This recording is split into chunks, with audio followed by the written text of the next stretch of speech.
my personal views for standardized testing.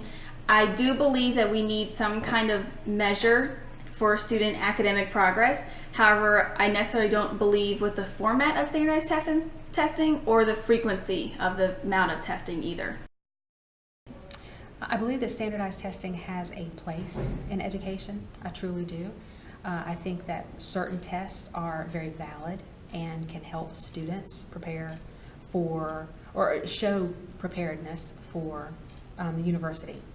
For example, I think the SAT test is very valid. I think that it shows, in a nutshell, what students know in terms of the basic required core components of education that they're going to be using when they get to university. So I think that that's a very valid test.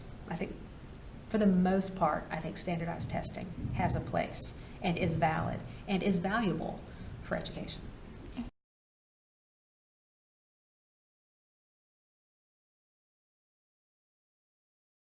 I do, because I think people with disabilities, like my son Hayden has autism, and I think he needs to be tested because he's smart. He's just smart in a different way, and I think that's what has to be appreciated.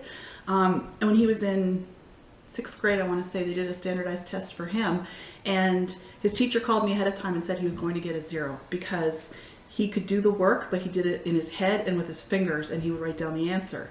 And they didn't want to see that. They wanted to see that he knew the process.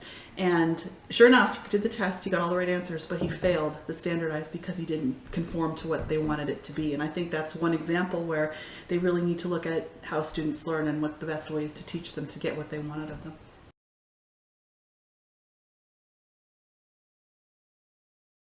It evaluates the students, but it doesn't evaluate them as to like what we learn in high school. What we do in high school is the curriculum that we study and focus on has nothing to do with SATs or ACTs or any standardized testings.